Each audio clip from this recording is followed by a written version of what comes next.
You can't keep giving things to the AFL to make it their problem and then say, no, we want to run our own show. Hello everyone, welcome to Eddie and Jimmy on this Wednesday as we answer your questions. And don't forget, we've got a new handle now, Eddie and Jimmy at tappedmedia.com.au. That's tapped, T-A-P-T. So the new owners of what was 9 Radio, which is your mob, 3AW and 2GB, etc., etc. The Laundy family, good to have Arthur Laundy and his team on board. Okay. Thanks to Fiji Airways and Hyundai, we're ready to go. Let's get into it. Hey, but just quickly on that, Fiji Airways, by the way, absolutely, people are just lining up. So if you want to go and have your mid-year holiday in Fiji, do so. And, of course, you've come up with a cunning plan as well to go to Fiji, take the kids and then into Disneyland, into LA. So you go from Fiji into Honolulu, which is fantastic. Great place to take the kids on a holiday. Vancouver, I've got to get you into Big White in Vancouver, just north of Vancouver in Kelowna. It is the best ski holiday. Michael J. Ballingall and his team down there, they'll look after you. And then, of course, also into San Francisco. So, you know, if you like a little wine there, down in Napa Valley. You know you got power when you run with a name that's your first name, then the initial. Like Michael J. Yeah, Michael J. You've really made it, haven't you? Michael J. used to be the promotions guy at Triple M, a Canadian guy. He is just a one-man absolute cyclone. He's fantastic. You couldn't get a better bloke to run a resort than Michael J. Anyway, that's Fiji Airways. And Hyundai, as we've been saying, they've got the magnificent new cars. And, you know, as they say in the classics, mate, if somebody's been doing these cars and making them up for 35 years, they probably know what they're doing. They know what they're doing, Ed. All right, let's go. Honest feedback, says Steve. Go. I'm writing to thank you both for your podcast. I'm an avid AFL tragic that lives in New Zealand. Unfortunately, we don't get many AFL games or news over here. I purchased the AFL channel so as not to miss a game. Good. I listen to watch all the AFL shows that are going. I find your podcast not only to be very informative, but love you guys' honesty, which many others in the AFL could learn from. Please keep doing what you're doing, and this Kiwi will be very happy. Thanks, Steve. Good on you, mate. Oh, yeah, I forgot to mention. Do you want to repeat that? I forgot to mention. I'm 67 years young and have been a die-hard Collingwood supporter since I was 16 years of age. So thanks, Steve. So Steve Lorraine from Oamaru. Oh, yeah, I reckon we'll go with that. Oamaru in New Zealand. Steve can send us if we've mucked that up. But send us a postcard. It's disappointing we don't have more access. The AFL app, by the way, international, it is good. Is sensational, except you've got to get it. So we're not getting anyone who sort of falls upon our game late at night.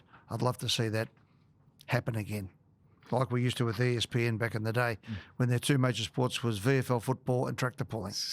And that was the start of them in a way that was back in the early 80s. I used to see that game on TV. I see no rules. Yeah. Well, now we got more rules than you can post. Yeah. Harry. Yeah. Heredia says, more content. How do we feel about rival teams playing each other 3 times during the year so we have more to play for each year than just a premiership? For example, Port Adelaide and Adelaide could play each other 3 times and the best of 3 wins some kind of trophy. This could similarly happen in Sydney where they play the Giants and the Swans could battle out each year some sort of Battle of Bridge Shield. Well, I'll meet you halfway, Harry. Is that what you do? Could we do that rather than have a showdown medal at every showdown? Well, you could have the showdown medal, but do we actually have the accumulated points and see who wins? If you because they're only going to play twice, and maybe present at the end of the year because maybe they do play each other in a final, and somebody wins. Yeah, or do you just have a win and do that? It's pretty big anyway. You can't play 3 times; it's just too long a season. But yeah, yeah. And my only worry, I think your idea is good, but my worry is you don't want to dilute it. No, exactly. Because the excitement is, oh, hang on, we've got that battle coming up. Yep. Oh, no, I don't think there's any worries about that. But anyway, yeah, worth a chat. Yeah. Do you want to hear Travis? You'll like this one. All right. Find the AFL. Do you think the AFL should also give $75K to Headspace for also bringing the game into disrepute? Will a mandated club psych make a difference?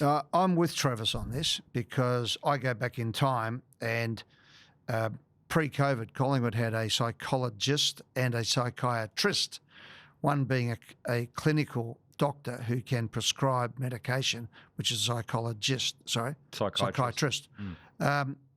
And we had to stop all that when COVID came and they stripped us of everything to placate teams who reckon they had no money to be able to compete. I think I said this on Monday, but Jim, I'm very big on the AFL need to work out how much the competition needs to make to have the perfect competition we can have in the independent republic of the AFL, as we've discussed it many times in the past. You've said this, they can make the rules because we only play in our own private Idaho. I'm really big on this. Here's the other thing. They reckon they can go and find 36, because it's women's game as well, about to go even further, psychiatrists. Yeah, so 38 or psychologists, rather. 18, so we're going to get... It's a pretty niche role.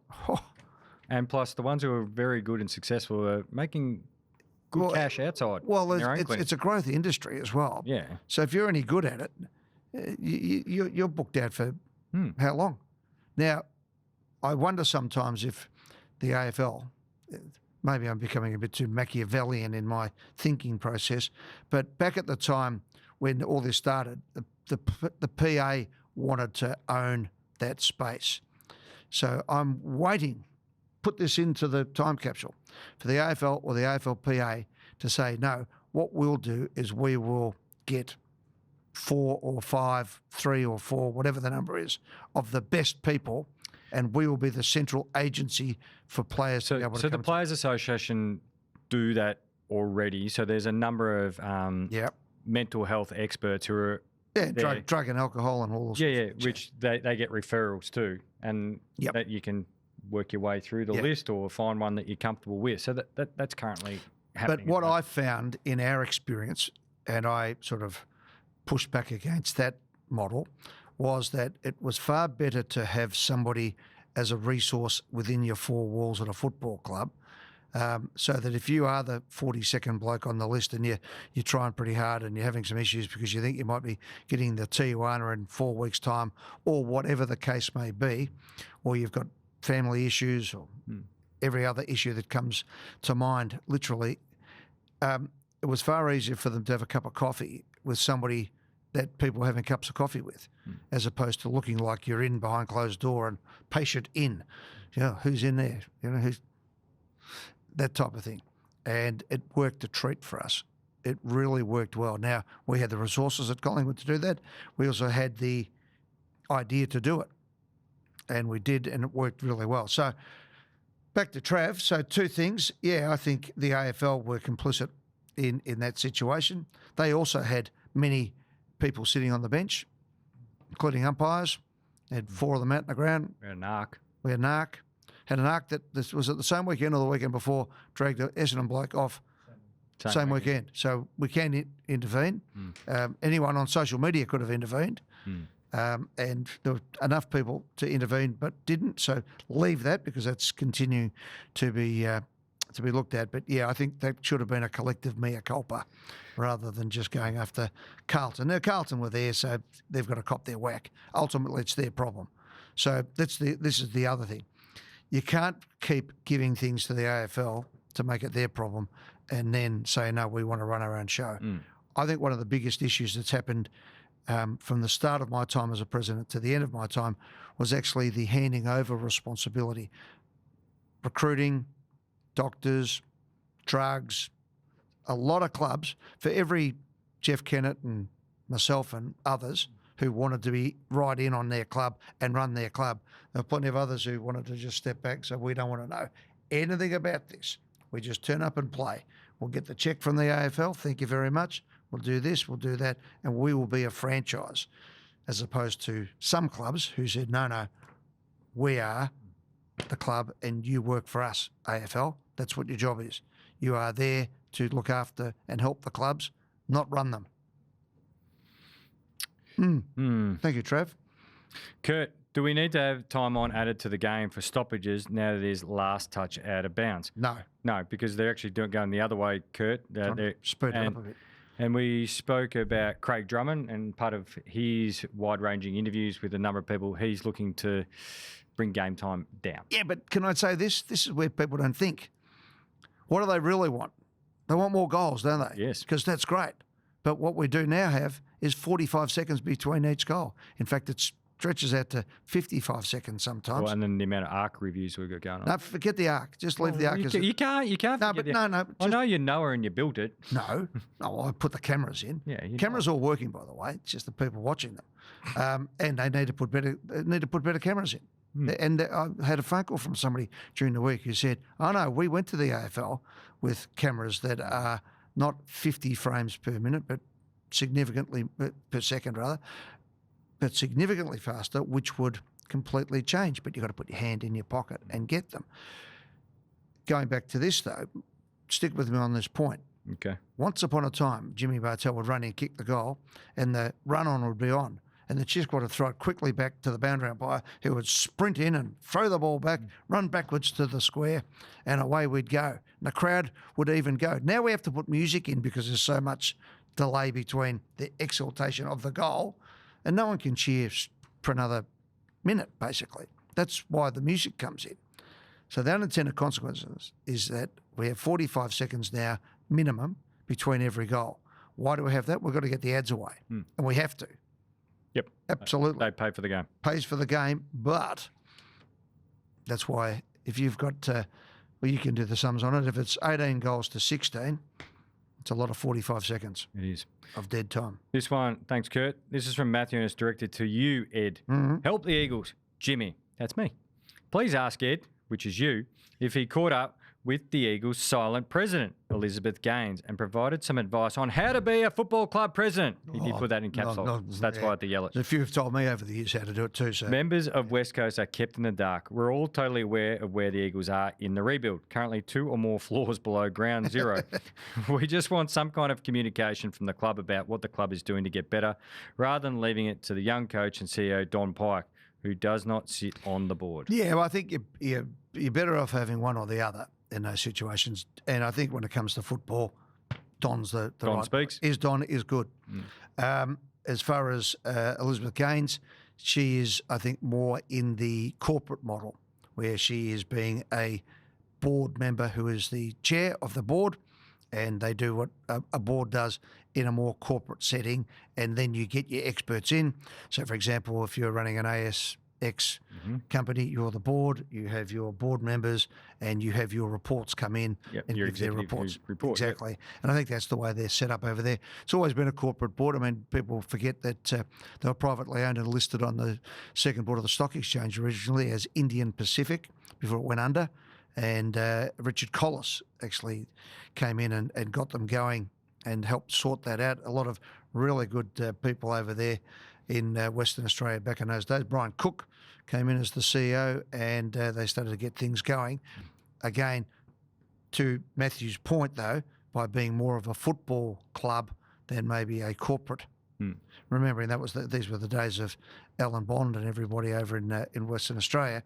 But probably the most significant decision they made in those days was to get Michael Malthouse to come across, and he really turned it into what had to be a football club, and then all the really good people around them turned it into a great football club. So I'd like to hear more from my president, I must admit. I'd like to hear where the club's going, and I like a football club that is run by its president and is in telling the AFL what needs to be happening. That's what you need. And then you've got a CEO who can do the job. That's the best combination in harness with the captain, the coach, and the playing group. Hope that helps, Matthew. Jim, new rule. Man, I hate when the AFL brings in untried rules and we learn and critique on the way. Should we use the dead rubber games in the final each round to trial potential new rules for the following year? Well, that means then... Well, the only initial thing is things like Brownlow, All-Australian, individual awards VFL. get impacted because you've got to have the same set of rules VFL. for the entirety of the year. Yeah, but the Sandful did it with the out-of-bounds rule. No, he's talking about during the year. So say just, I'm just going to... No, so I disagree with that. Yeah. Yeah, out. But I'm just saying that you don't have to change them every week in the VFL, but you can have some rules that you can have a look at. So, for example, the Sandful... Actually, rules on the run. No, not bring them in every week, but look at a few other things. So we had, I think, 8 or 9 years in the Sandful of last touch. It worked without an issue. Comes over the AFL, what happens? We had little can't help themselves. Everyone wants to. If you have an old VW on the side of the road with its bonnet up, where the boot is, because you have to put the back up, and you have a Ferrari, who does everyone want to go over and tinker? Everyone wants to go to the Ferrari. Okay, they tinker with everything. I'll say it again. How many subsets are there now to out of bounds and rush behind? And that is the AFL writ large. Well said. KISS principle. Keep it simple, stupid. Thank you. Who's calling me stupid? Remember Corporal A going and after it? Who says I'm dumb? I reckon we do this once every 2 weeks. I think you forget how old I am. What? Sometimes you forget how old I am. Oh, you didn't watch after it? Mate, Oh, you don't know what you're missing out on. I'm happy to go watch it, but like... The end of the Civil War was different. The hero who sneezed, abruptly sneezed. I got MASH reruns and Hogan's Heroes between... Well, if you're watching Hogan's Heroes, you should be into F-Trip. No, because they were reruns. They came on after each other. Where were you? Yeah, they were the reruns when you had to quickly go home and eat a whole row of Wheat Bix before you went off to footy training. That was it, yeah. You flick it on and you punch 12 Wheat Bix before you go to footy training. Get smart. Oh, I get smart. Good. Yeah. The old shoe phone trick, hey? Yeah, exactly, yeah. The old punch in the face trick. Second time I've fallen for that this week. Chaos. Oh, yeah. Agent 99. Yeah, Siegfried. Starker. Oh, the cone of silence always cracked me up, that plastic thing, and it'd be like wobbling, down. You know what the chief's name was? No. Only mentioned once. No. Thaddeus. Thaddeus, there you go. Mentioned once. And have you ever seen the episodes when Max's mate, who was Don Rickles, would come in, and he was Max was a greeting card salesman, and they'd come in for a convention. It was just hilarious. Can you imagine a script written with Mel Brooks, with ad-libbing coming from Don Rickles amongst that ensemble? It was just absolute comedy gold. And all the doors would like, and then he'd hold his nose at the end. I loved it. Yeah. All right, that's it. We've just gone down memory lane on some of the great sitcoms of our time. I'll look forward to our next episode where I beat you in the tipping too. Oh, okay. You're going right on that. Okay. Yeah, I'm skylarking. All right, we'll have a look on Thursday. Catch us then. Don't forget, if you've got any questions for us, to send them to Eddie and Jimmy at taptmedia.com.au.